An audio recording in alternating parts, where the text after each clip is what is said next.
Hello and welcome to your Wildcat News for Tuesday, February 24th. I'm In Alcorn. And I'm Chloe Bradley. This week, the University of Kentucky is celebrating its 161st birthday.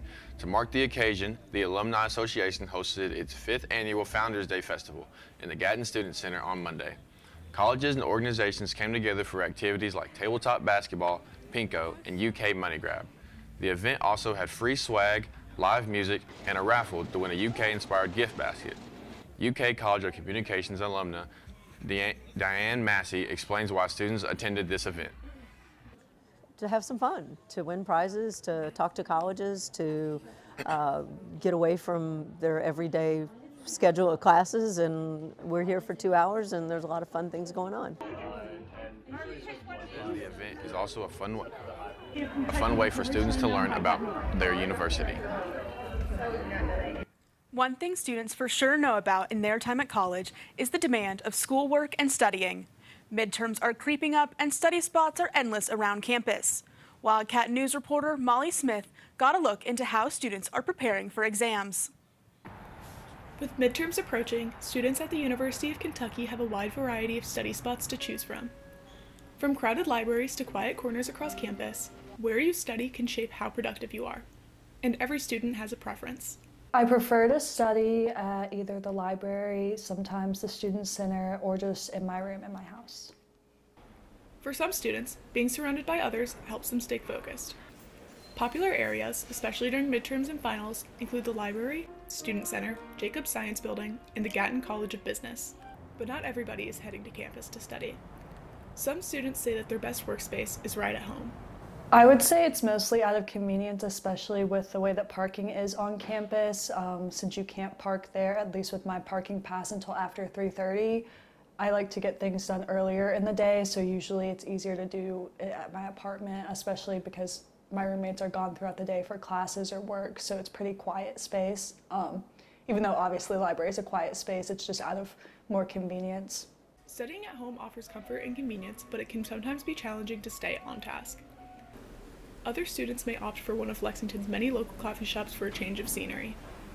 I know Old School is usually pretty busy, but there are a few that are a little bit further out that I've been to a couple times. I can't remember all of their names, but like Brevide, there's a little bit more room there, and places like that that I think kind of give you a change of pace without fully being crowded and loud like sometimes the library is.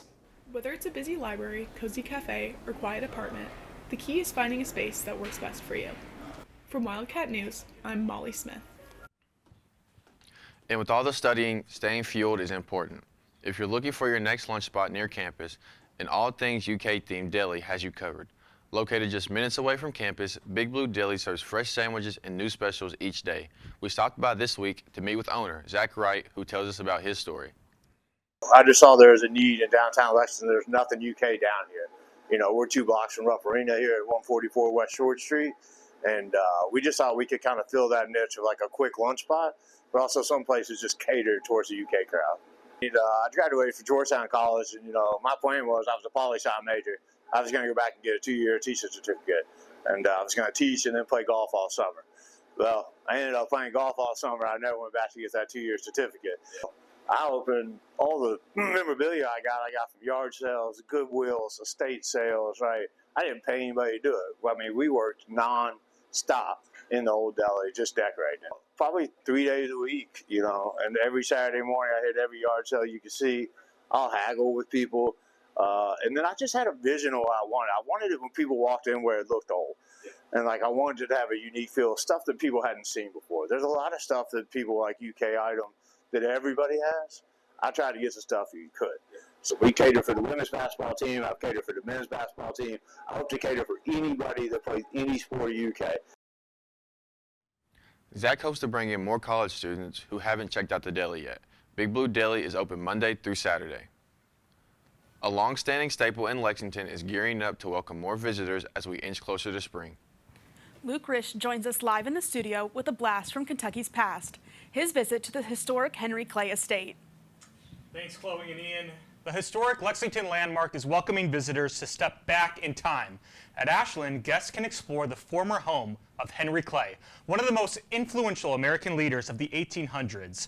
Known as the Great Compromiser, Clay played a key role in keeping the nation together during intense debates over slavery and state rights. Today, the Lexington Mansion operates as a museum, offering guided tours, historic artifacts, and 17 acres of scenic grounds for visitors to explore. Organizers say the site gives families and students a hands-on way to connect with Kentucky history. Ashland is open Tuesday through Saturday from 10 to 4, and Sundays from 1 to 4. Back to you, Ian and Chloe. Thanks, Luke. People around the world have been celebrating the Lunar New Year. 2026 is the year of the horse. On Friday, February 20th, the UK Chinese Club, along with the Asian American Association and the Asian Women's Alliance, hosted a Lunar New Year celebration. The event included games, crafts, food, and a Chinese musical ensemble performance. The event was hosted at the UK International Centre and was open to anyone looking to learn and celebrate the Lunar New Year. Across the country, everything from big weather events to a shooting at Mar-a-Lago are making headlines.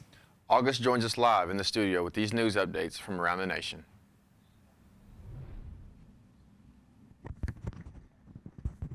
Welcome to News Around the Nation. Yesterday I was in Delaware, which is one part of the northeastern region that has gotten some snow this week. Forecasts predict up to 2 feet in some areas. On Monday and Tuesday, around 8,000 flights have been canceled, and New York City is in a blizzard warning for the first time in 15 years, with many schools in the city on a snow day. Do we have any weather heading this way? Stay tuned for Natalie with weather. The Northeast wasn't the only part of the country with snow. In California, a group of 15 skiers were struck by an avalanche returning from a guided trip in the Sierra Nevada mountains last Wednesday. 6 of the skiers were rescued and 9 were reported missing until Saturday when they recovered the bodies. This was one of the deadliest avalanches in California history. An armed intruder was killed Sunday morning at President Trump's Florida residence Mar-a-Lago. Secret Service members report that they saw him on the property at 1:30 a.m. with a shotgun and a fuel can.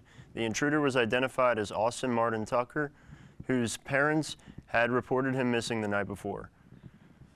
U.S. intelligence-backed Mexican forces killed cartel boss El Mencho in a military raid on Sunday in Jalisco, Mexico. It was a major blow in efforts to slow down fentanyl trafficking networks and has caused cartel members to wreak havoc by lighting cars on fire and blocking highways across different cities in Mexico. And that is a look at news around the nation. Back to you, Ian and Chloe.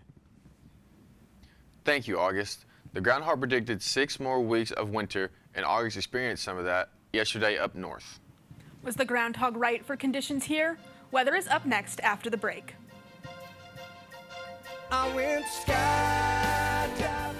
I went 2.7 seconds on a bull named Blue Manchu, and I looked deeper and I spoke sweeter and I gave forgiveness I've been denying. And he said, someday I hope you get the chance to live like you were dying. Hear that? That's the sound of your life. Perfectly imperfect. But every time you drive after drinking, the music gets drowned out. Your life sounds pretty great. Don't let a buzz ruin it. Buzzed driving is drunk driving. Don't drive buzzed. At the University of Kentucky, we build, we work, we lead. Not for the credit, but the future. For the name on the front of the jersey, the name that binds us, the place that drives us. For students and patients, farmers and families, fans and physicians, from dawn to dusk, we're here, advancing Kentucky together.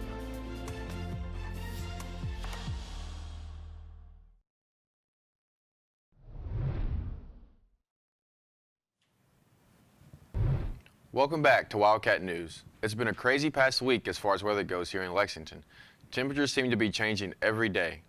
Is more sunshine in store, or should we keep the winter coats handy? Let's send it over to Natalie to see what we can expect. It definitely has been a week of major ups and downs across the Bluegrass, with temperatures swinging from bitter cold to spring-like warmth just in a matter of days. Today we have a high of 40 degrees and mostly cloudy for the rest of the day. Just 1 week after 60-degree sunshine, weather in Lexington looks a little bit different. Snow and rain moved through the area this week, leaving light flurries still on the ground today. While accumulation has been light, colder temperatures are keeping a few slick spots around. Maybe the groundhog was right about those extra few weeks of winter. When it felt like spring was here, winter made another appearance back in the Bluegrass. To look what is ahead for us this week, today stays chilly with clouds and highs in the upper 30s. Wednesday looks to warm up nicely with some mid-50s with some afternoon sun. On Thursday, rain moves back in the highs in the low 50s. Friday turns sunny and milder by climbing back into the upper 50s and a high of 60. But Saturday is the pick of the week with lots of sunshine and highs reaching the mid-60s. And lastly, Sunday cools down again back into the upper 40s with partly cloudy skies. Another week of swings here in Lexington. Back to you, Chloe and Ian. Thanks, Natalie, for the weather update. Coming off an exciting weekend of Wildcat sports, there's much more to come. Over to you, Anna.